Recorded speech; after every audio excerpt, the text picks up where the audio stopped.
भगवान के नाम को स्मरण करो, बेटे के नाम पर गाओ, नाती पोते के नाम पर गाओ, जिस किसी के भी नाम पर गाओ, भगवान के नाम को गाओ। क्योंकि भाई कुभाय अनख आलसहूं, नाम जपत मंगल दिसदसहूं।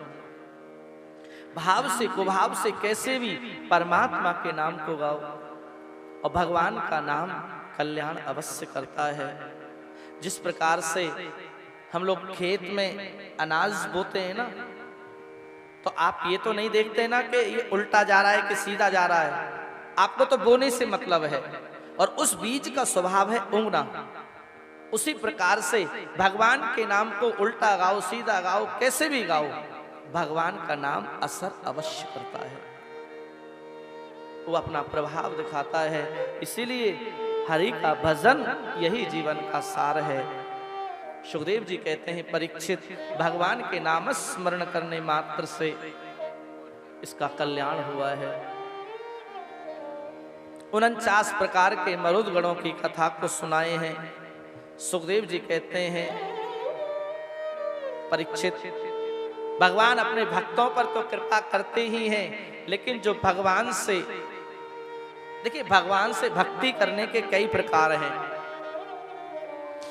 भगवान की भक्ति कोई दास बन के करता है, तो कोई बेटा मान करके भजन करता है, तो कोई उनको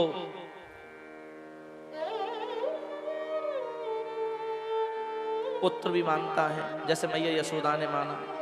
और कई लोग तो भगवान की भक्ति उनको शत्रु मान करके करते हैं, लेकिन शत्रु मान के भगवान की भक्ति वही कर सकता है जिसकी बाजुओं में ताकत होगी।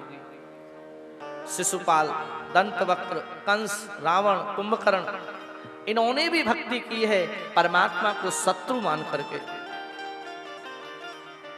लेकिन मेरे भगवान ने उनका भी उद्धार किया है, उनका भी कल्याण किया है। सुखदेव जी कहते हैं, परीक्षित, हिरण्याक्ष जो थे राजा राक्षस, उसका एक भाई था हिरण्यकश्यपु। वो विष्णु से वैर करता है।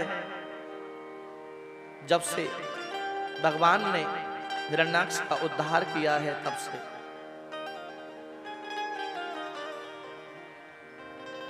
ये हिरण्यकश्यपु बड़ा बलशाली है, और इसकी पत्नी है कयाधु, और इसके पुत्र है प्रहलाद। प्रहलाद भगवान के भक्त हुए हैं, दिव्य भक्त हुए हैं। प्रहलाद विद्यालय में पढ़ते हैं। हिरण्यकश्यपु का बहुत बड़ा विद्यालय था, तो उसमें अध्ययन करते हैं। वहां अलग ही विद्याएं सिखाई जाती हैं। वहां यही सिखाया जाता है कि हिरण्यकश्यपु भगवान है, विष्णु नारायण भगवान नहीं है।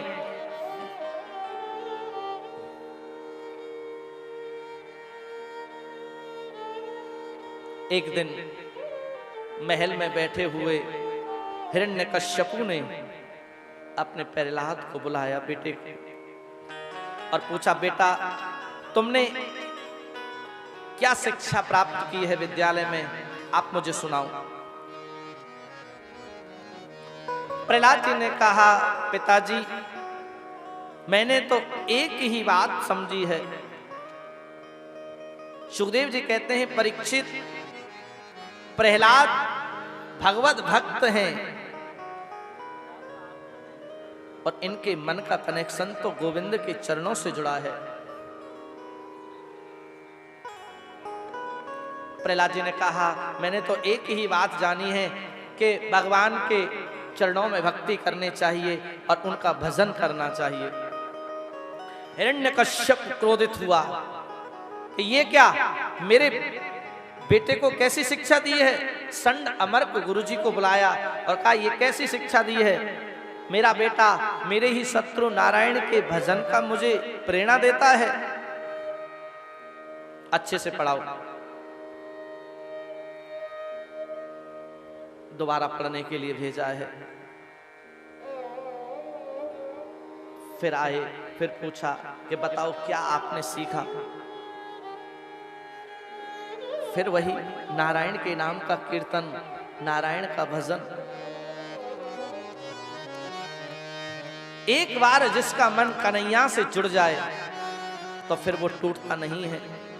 ये कृष्ण चरित्र का वैशिष्ट्य है। ये जब एक बार पकड़ लेता है तो फिर छोड़ता नहीं है। प्रहलाद जी को मारने के कितने प्रयास किए, पहाड़ से नीचे गिरना चाहा, अग्नि में होलिका के द्वारा जला करके मार देना चाहा, हाथी से कुचलवाया,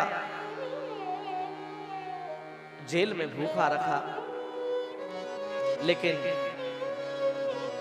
जाको राखे साइया मार सके ना कोई। जिसका परमात्मा रखवाला हो उसका कोई बाल भी बांका नहीं कर सकता।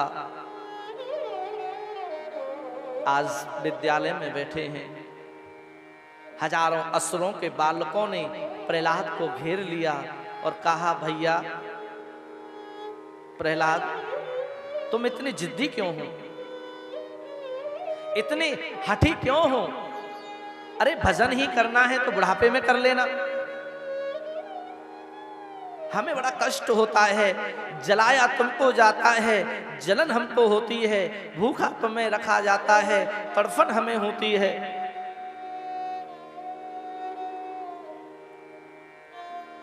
अरे भजन ही करना है तो बुढ़ापे में कर लेना। प्रहलाद जी ने कहा, मित्रों तुम्हारी इस सहानुभूति को मैं धन्यवाद देता हूं, लेकिन मैं एक बात आपसे बताऊं, जिसने जवानी में भजन नहीं किया तो वो बुढ़ापे में कभी नहीं कर सकता। एक कच्चा घड़ा होता है, उस कच्चे घड़े पर जो लकीर हम खींच देंगे, जब उसको पका देंगे तो वो मिटती नहीं है। उसी प्रकार से जब बालक होता है तो कच्चा घड़ा होता है, उसको जैसे भक्ति के भाव में डाल देंगे, संस्कार डाल देंगे तो वो संस्कार अंत तक रहेंगे, वो मिटते नहीं हैं। और जो बचपन में ही भगवत चरणारविंद का अनुसरण नहीं कर पाया तो वो बुढ़ापे में कभी नहीं कर पाएगा।